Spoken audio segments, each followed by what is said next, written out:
Bismillah. Assalamualaikum warahmatullahi wabarakatuh. Alhamdulillah. Alhamdulillah hamdan katsiran thayyiban barakan fihi kama yuhibbu rabbuna wa yarda. Wa asyhadu an la ilaha illallah wahdahu la syarikalah wa asyhadu anna Muhammadan abduhu wa rasuluhu la nabiyya ba'da ma ba'du. Raditu billahi rabba wa bil islami dina wa bi Muhammad nabiyya wa rasulah. Alhamdulillah, pada hari ini kita kembali melanjutkan pembahasan dari menjelaskan dan membacakan secara ringkas tafsir dari ayat-ayat ya ayyuhallazina amanu, yakni seruan dari Allah Subhanahu wa taala kepada orang-orang yang beriman. Dan pembahasan kita di kesempatan hari ini masuk kepada seruan yang ke-16. Seruan yang ke-16 yang terambil dari firman Allah Subhanahu wa taala yang ada pada surat Ali Imran dari ayat ke-149 sampai dengan ayat yang ke-150, di mana Allah Subhanahu wa taala berfirman, ya ayyuhallazina amanu in tuti'ul lazina kafaru yaruddukum ala aqabikum. Wahai orang-orang yang beriman, jika kamu mentaati orang-orang kafir tersebut, niscaya mereka akan mengembalikan kalian ke belakang. Fatan qalibul khosirin, maka jadilah kalian sebagai orang yang sangat merugi. Balillahu maulakum wa huwa khairun nasirin. Pada ayat yang ke-150-nya, Allah lah pelindungmu dan dialah sebaik-baik penolong. Ali Imran ayat ke-149 sampai dengan ayat yang ke-150. Setidaknya ada 8 hal yang bisa kita jabarkan terkait dengan ayat ini. Ada 8 hal yang bisa kita jabarkan terkait dengan ayat ini. Sebelum kita menjabarkan satu persatu, maka ada baiknya kita mengetahui terlebih dahulu asbabun nuzul, sebab diturunkannya ayat ini. Sebagaimana kita maklum bahwasanya pada saat perang Uhud, kaum muslimin mengalami kekalahan pada paruh kedua peperangan tersebut. Jadi perang Uhud merupakan salah satu contoh yang sangat baik di dalam bab sejarah, bagaimana kemudian kemenangan dan kekalahan datang silih berganti.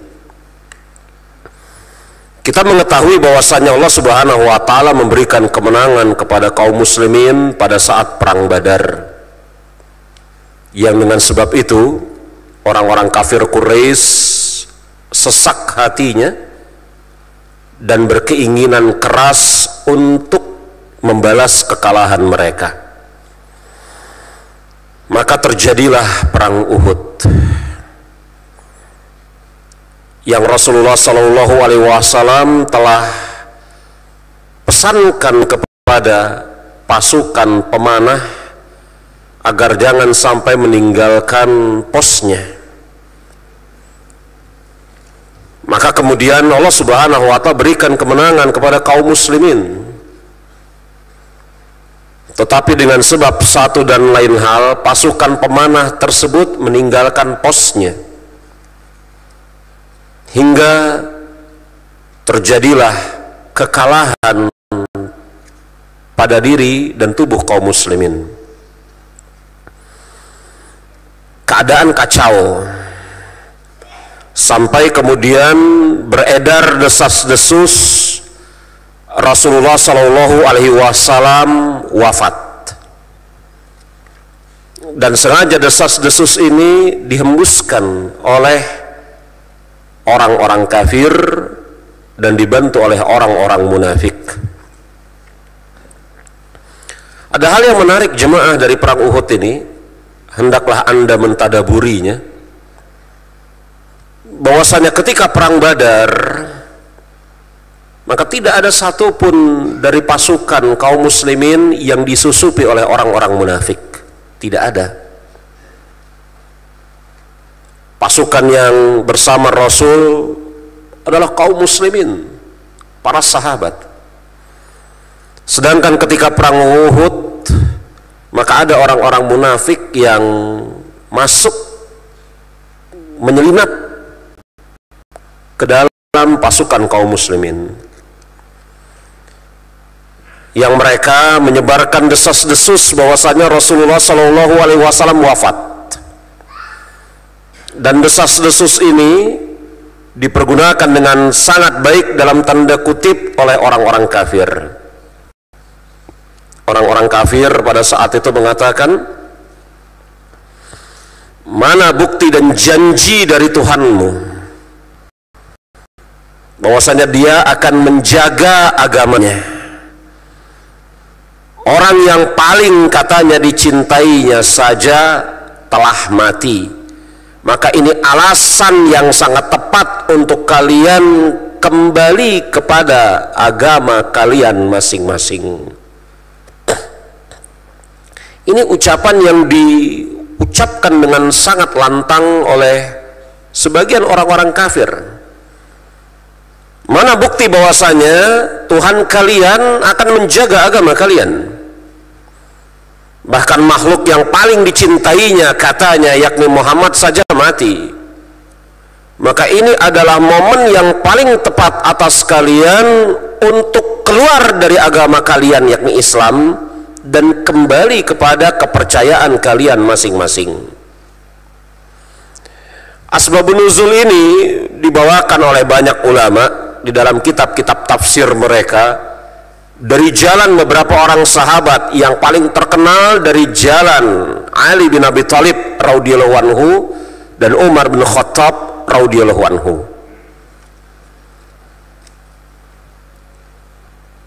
Ini asbabun nuzul dari ayat ini.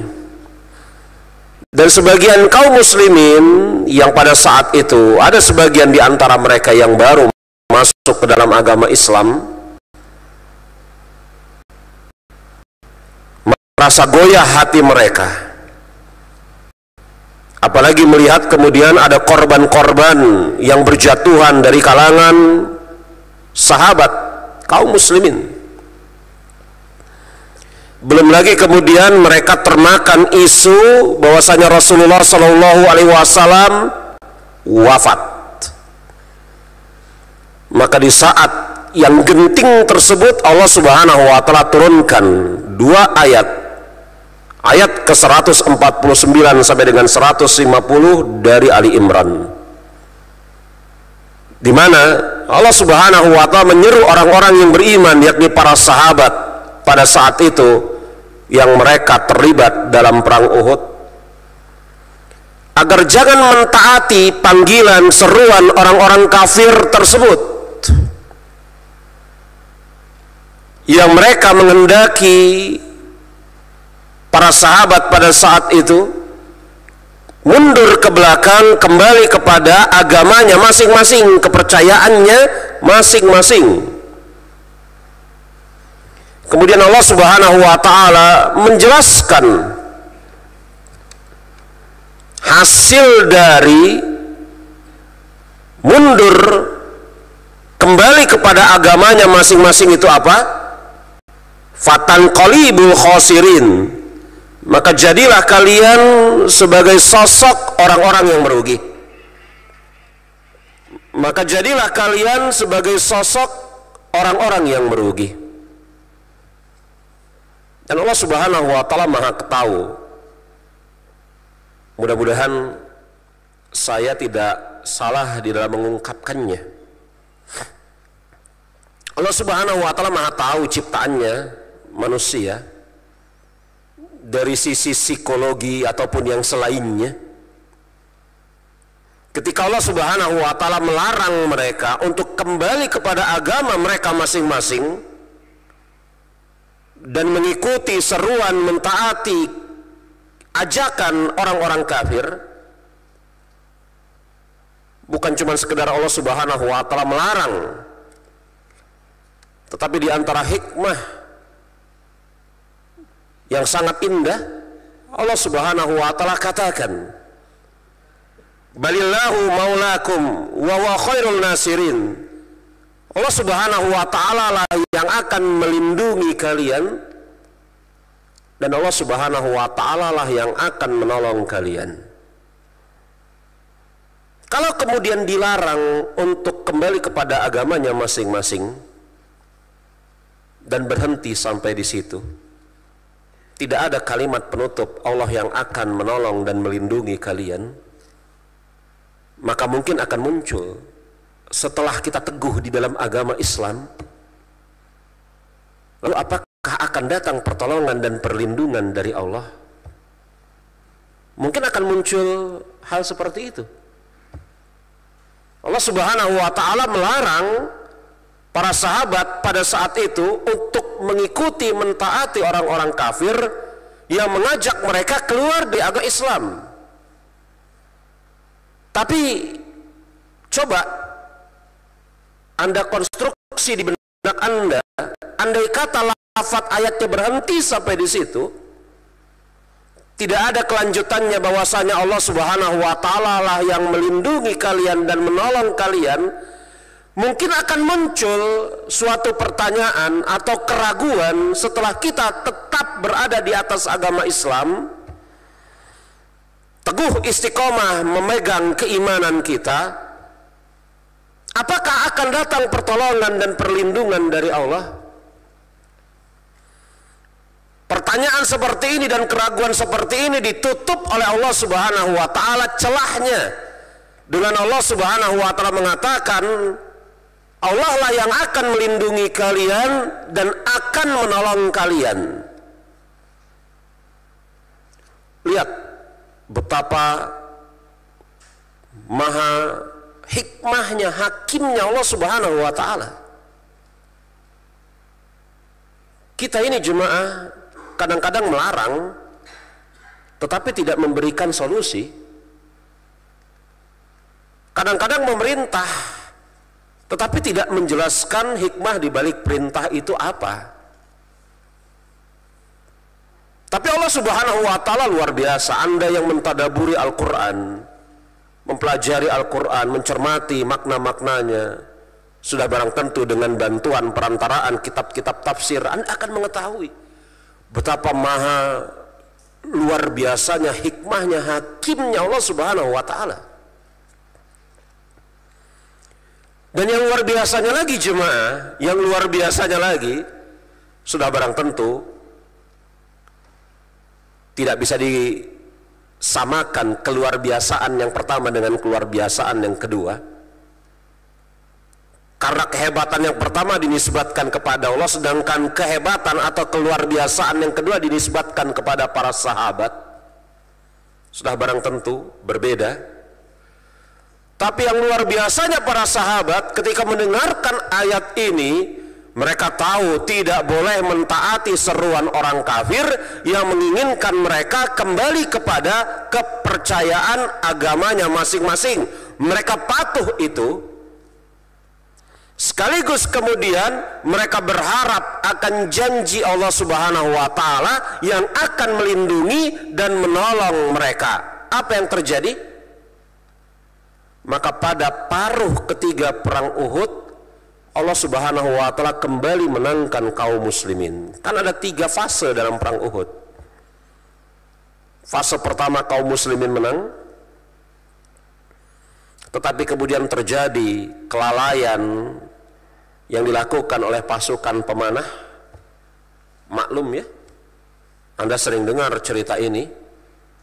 khususnya misalnya ketika Anda ziarah tur Siti kota Madinah, betul ya, ini Uhud, itu bukit pemanah, ini makam syuhada Uhud, bla bla bla bla bla. Anda diterangin biasanya ya,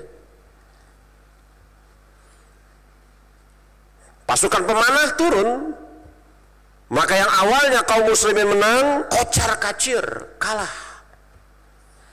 Hamzah wafat pada saat itu, Mus'ab bin Umair wafat pada saat itu. Goyang sebagian hati kaum muslimin, khususnya yang baru masuk ke dalam agama Islam. Tapi keluar biasaan mereka ini memang betul-betul menjadikan Al-Quranul Karim sebagai obat. Dan memang Al-Quran itu syifa, obat. Hati mereka goyang, gundah ketika melihat korban berjatuhan di dalam tubuh kaum muslimin dan ada desas-desus Rasul wafat. Tapi kemudian Allah Subhanahu wa Ta'ala mengatakan, jangan sekali-kali kalian kembali kepada agama kalian, Allah lah yang akan melindungi kalian dan akan menolong kalian. Cermati jemaah, ayat ini turunnya kapan? Pada saat kaum muslimin goyah hatinya. Kalau kita tarik kepada makna tauhid, dan memang seperti itu, seorang muslim seharusnya kemudian menarik dirinya senantiasa ke arah tauhid, mentauhidkan Allah Subhanahu wa Ta'ala. Bayangkan jemaah, betapa banyak pasukan yang merasa pasti akan menang kalau ada ahli strategi, ahli militer, jenderal-jenderal hebat yang berada di dalam pasukannya. Bukankah seperti itu? Betapa banyak pasukan yang merasa kita ini pasti menang. Kenapa kita pasti menang? Itu ada jenderal hebat di dalam pasukan kita. Kita ini pasti menang. Kenapa kita pasti menang? Ada si fulan, ada si fulan, ada si fulan, ada si fulan. Orang-orang hebat, ahli strategi, militer, jagoan. Yang ingin saya sampaikan kepada Anda, ayat ini kan turun ketika desas-desus Rasul wafat. Apa kata Allah Subhanahu wa Ta'ala? Allah lah yang akan melindungimu dan akan menolongmu. Terlepas apakah Rasul hidup atau wafat, Allah yang akan melindungimu dan Allah lah yang akan menolongmu. Bukanlah Rasul sebagai pelindung bagi kalian dan juga dia bukan penolong bagi kalian. Kira-kira kan begitu ya. Andai kata betul dan Rasul nggak wafat, hidup pada saat itu, hidup. Dari barisan pasukan orang-orang kafir mengatakan, apakah di sana Muhammad masih hidup? Umar mengatakan kepada Rasulullah SAW, ya Rasulullah, dijawab gak ini celaan-celaan orang-orang kafir tersebut? Diam wahai Umar, diam. Biar. Oh, ini strategi militer yang luar biasa dari Rasul. Ketika kemudian panglimanya disangka mati, Rasul dalam makna ini, apa yang terjadi pada orang-orang kafir? Karena mereka memang jauh dari Allah Subhanahu wa Ta'ala, mereka ujub, mereka takjub, mereka bergembira ria dalam tanda kutip sebelum waktunya.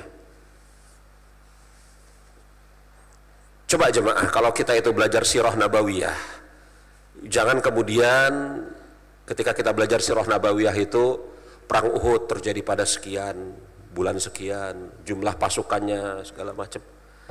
Coba deh bawa kepada makna-makna yang lain gitu loh. Bawa kepada makna-makna yang lain, makna tauhid, makna kehidupan, makna tarbiyah, makna pendidikan. Bukan dengan sebab keberadaan Muhammad kalian ditolong, bukan dengan sebab keberadaan Muhammad dialah yang melindungi kalian, bukan. Muhammad hidup ataupun mati, maka Allah lah yang akan menolong kalian dan melindungi kalian. Lihat bagaimana Allah Subhanahu wa Ta'ala mengajak kaum muslimin, para sahabat pada saat itu, untuk kemudian tidak menggantungkan pertolongan ataupun perlindungan kecuali hanya kepada Allah Subhanahu wa Ta'ala saja. Dan ini harusnya ada kan di dalam setiap kaum muslimin, diri-diri mereka, apalagi di dalam tubuh orang-orang yang hendak berjihad di jalan Allah. Pertolongan dan perlindungan hanya dari Allah Subhanahu wa Ta'ala semata-mata. Dan para sahabat memang memiliki karakter yang luar biasa. Mereka ketika mendengar ayat ini dibacakan oleh Rasul di sisi mereka, hati mereka teguh. Mereka menyadari bahwasanya pertolongan dan perlindungan hanya semata-mata milik Allah Subhanahu wa Ta'ala. Maka mereka kembali melanjutkan peperangan dan Allah berikan kemenangan. Coba cermati makna-makna indah dari penggalan sejarah peperangan Uhud ini. Maka kalau Anda lihat buku yang ada yang kita bahas pada kesempatan malam ini, maka Anda bisa lihat di halaman ke-196, Abu Sufyan pada saat itu dia belum muslim, dan sebagai pemimpin pasukan dia bersuara dengan mengatakan kalimat yang keras, kami memiliki Uzza, kalian tidak memilikinya. Ini sengaja Abu Sufyan ngomong seperti itu dalam tanda kutip untuk memompa semangat pasukannya, walaupun ini jelas perkara yang keliru. Kami memiliki Uzza, yakni sesembahan mereka, kalian tidak memilikinya. Sengaja ini dilentarkan, diucapkan oleh yakni Abu Sufyan untuk memompa pasukan semangatnya. Ini sisi yang pertama. Sisi yang kedua untuk memancing Rasul bicara. Ini orang masih hidup gak sih? Karena sudah barang tentu siapa yang berani bicara di hadapan panglima perang tanpa diizinkan. Betul? Maka Rasul mengatakan, iya, katakanlah Allah lah pelindung kami dan kalian tidak memiliki pelindung. Kemudian Abu Sufyan mengatakan perang Badar dibalas dengan perang Uhud, kata Abu Sufyan. Dan sejarah perang akan mencatatnya. Umar mengatakan, Umar bin Khattab radhiyallahu anhu, tidak sama antara kami dengan kalian. Kaum muslimin yang wafat pada saat perang Uhud ini, jangan kalian sekali-kali samakan dengan orang-orang kafir kalian yang mati di perang Badar. Orang-orang kafir yang mati di perang Badar dari sisi kalian bertempat tinggal di neraka. Sedangkan kaum muslimin yang mati di sisi kami pada saat perang Uhud ini berada di surga. Bagaimana mungkin hei kalian Abu Sufyan hendak menyamakannya? Ini kalau dalam strategi militer ini cywar ya. Perang Perang mental. Perang mental. Ya. Dan para ulama mengatakan, sebagaimana Imam Fakhrul Razi, Anda bisa lihat halaman ke-197, ketika menjelaskan pertolongan Allah itu maksudnya apa? Ditinjau dari dua dimensi. Yang pertama, hanya Allah yang mampu memberikan pertolongan kepadamu dalam segala sesuatu yang kamu inginkan. Dan ini betul. Atau makna yang kedua, dialah yang menolongmu saat engkau memohon tentang keperluanmu. Dan ini juga betul. Di awal saya katakan bahwasanya Ali Imran ayat ke-149 sampai dengan 150 ini mengandung setidaknya 8 pelajaran yang dari awal sampai tadi itu gambaran secara global tentang pelajaran kita di hari ini. Pelajaran yang pertama, bahwasanya yang namanya perang itu jemaah bisa menang bisa kalah. Walaupun di sana ada orang yang paling hebat di antaranya, Siapa manusia yang terhebat sepanjang zaman kecuali Rasulullah Shallallahu Alaihi Wasallam? Dialah orangnya. Allah Subhanahu Wa Taala timpakan kekalahan pada pasukan perang Rasul di medan perang Uhud pada fase yang kedua. Maka perang itu bisa kalah, bisa menang. Walaupun di sana ada orang-orang hebat, maka kaum muslimin agar bisa menang, mendapatkan pertolongan dari Allah Subhanahu wa taala di dalam medan peperangan misalnya, harus mengumpulkan sebab dan syarat-syaratnya. Iya gak? Yang namanya perang itu bisa menang, bisa kalah. Maka kaum muslimin di dalam medan peperangan jihad di jalan Allah, apabila menghendaki kemenangan, harus mengumpulkan sebab dan syarat-syaratnya. Kita ini jemaah secara sebab dan syarat masih kurang sekali pada hari ini. Sebab dan syarat masih kurang. Makanya kita harus bersabar kumpulkan sebab-sebabnya, syarat-syaratnya. Di antara salah satu syaratnya adalah taat kepada Allah Subhanahu wa taala dan taat kepada Rasulullah Sallallahu Alaihi Wasallam. Ini di antara sebab yang mendatangkan kemenangan. Bukankah kekalahan pada fase kedua perang Uhud disebabkan pasukan pemanah bermaksiat kepada Rasulullah Sallallahu Alaihi Wasallam dengan turun dari bukit pemanah? Ini kan isyarat yang sangat kuat. Kemenangan tidak akan mungkin tercapai dengan tidak taat kepada Allah dan Rasulnya. Allah timpakan kekalahan kepada pasukan kaum muslimin di fase kedua perang Uhud karena kaum muslimin pada saat itu, khususnya pasukan pemanah, itu bermaksiat dengan meninggalkan posnya, di mana Rasul mengatakan, apapun yang terjadi di bawah sana, jangan sekali-kali kalian turun dari bukit ini. Apapun yang terjadi, jangan turun. Tapi mereka turun, bermaksiat kepada Rasul. Maka taat kepada Rasul kunci kemenangan, sebagaimana taat kepada Allah Subhanahu wa taala kunci kemenangan. Bukankah kemudian setelah kalah pada fase kedua perang Uhud, mereka taat kepada Allah dengan tidak kembali kepada agama mereka masing-masing?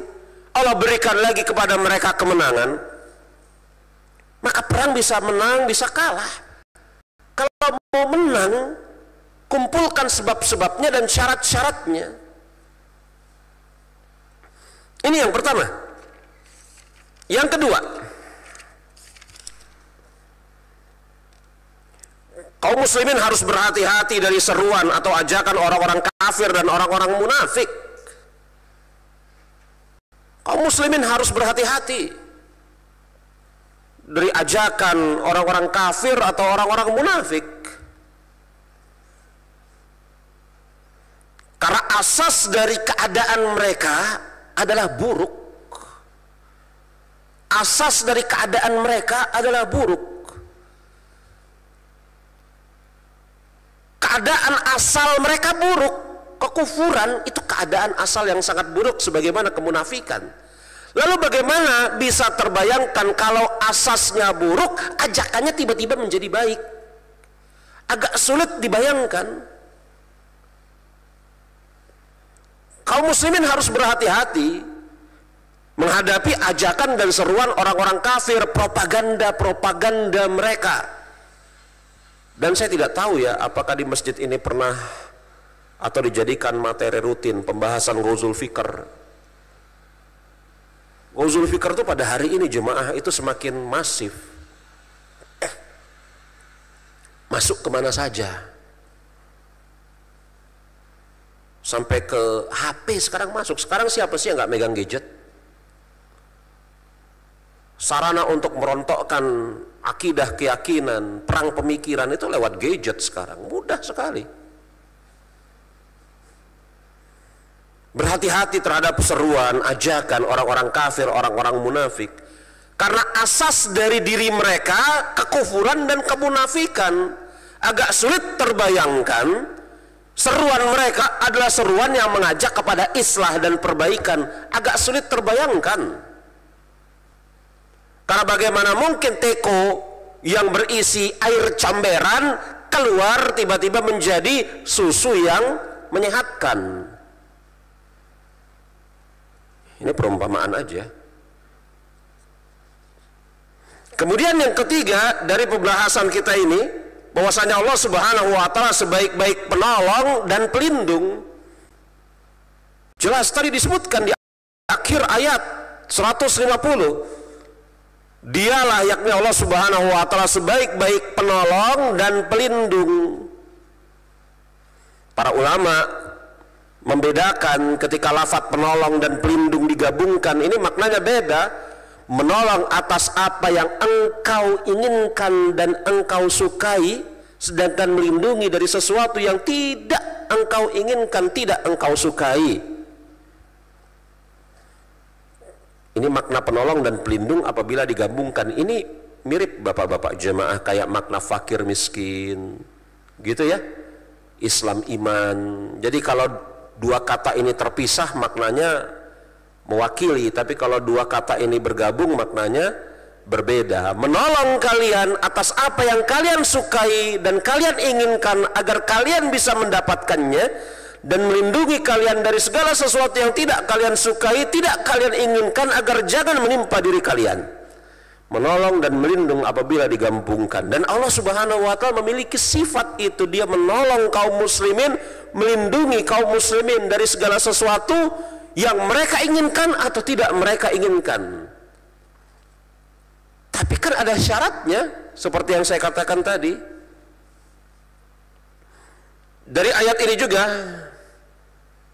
kita mengetahui yang keempat, orang-orang kafir, orang-orang munafik dari zaman dahulu sampai zaman sekarang, walaupun caranya sudah berbeda, tapi asas esensinya sama, mengetahui bahwasanya di antara cara yang paling efektif untuk melemahkan kaum muslimin adalah lewat serangan kepada Rasulullah SAW. Dari zaman dulu sampai zaman sekarang, walaupun caranya beda.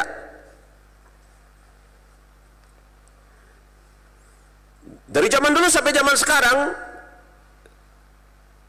seperti ini caranya. Maaf, seperti ini, apa namanya? Bukan cara, apa? Modusnya. Walaupun caranya berbeda. Kalau sekarang mereka nggak main kasar seperti zaman dulu. Mereka main halus. Makanya dengan sebab halus itu sebagian kaum muslimin nggak menyadarinya. Kalau zaman dulu mereka katakan Muhammad mati pada saat medan perang Uhud ya. Kalau zaman sekarang modusnya diperhalus. Esensinya, caranya diperhalus, walaupun esensinya sama aja. Dengan mengatakan sunnah itu nggak berlaku. Ya namanya mengikuti ajaran Rasul itu cocoknya 1400 tahun yang lalu. Hadis itu ucapan manusia. Serangan kepada diri Rasulullah SAW dengan berbagai macam metodenya. Kalau orang-orang kafir, ini pun kita murkai, kita marah ini ya. Yang buat gambar kartun Rasulullah, begitu ya. Menginjak-injak gambar kartun Rasul, mengencinginya segala macam, ini pun kita marah, kita murka. Walaupun kita meyakini yang ngegambar itu bukan Rasulullah, karena siapa yang pernah melihat Rasulullah di antara mereka. Tetapi personifikasinya bahwasanya itu Rasul, kita murka, jelas, betul. Tapi cara ini cara yang kasar. Kaum muslimin dari ujung ke ujung akan bergerak marah. Tapi kalau serangan ditujukan kepada Rasul, yakni kepada sunnahnya, siapa kaum muslimin yang kemudian merasa kesinggung pada hari ini? Mungkin jumlahnya sedikit sekali di antara miliaran kaum muslimin. Diserang sunnah Rasul. Ajaran Islam itu yang dibawa oleh Muhammad itu 1400 tahun yang lalu. Hadis itu baru ditulis sekitar 200-300 tahun setelah Rasul wafat. Dan ini bantahannya banyak sebenarnya. Ajaran Islam itu yang dibawa oleh itu hanya cocok di tanah yang gersang sana. Adapun kita, tanah kita ini nggak cocok ajaran itu. Macam-macam, ini serangan kepada Rasul. Asasnya sama, modusnya sama, cuman caranya saja beda-beda. Kalau mau dikatakan bahwasanya not itu ada 7, itu cuma 7 notnya. Tapi dari 7 tersebut bisa dimodifikasi sehingga muncul sekian banyak nada. Serangan kepada Rasul. Mereka tahu menyerang Rasul itu bisa melemahkan kaum muslimin. Makanya mereka serang Rasul dengan menghembuskan kabar Muhammad mati. Kemudian yang keempat, yang kelima. Lihat bagaimana Allah Subhanahu wa taala mengatakan yaruddukum ala akhabikum. Jangan kalian mentaati mereka di mana mereka mengajak kembali kepada agama kalian yang dengan sebab itu kalian mundur ke belakang. Aqabikum, aqab itu ini apa namanya? Tengkuk. Tengkuk itu di belakang seseorang.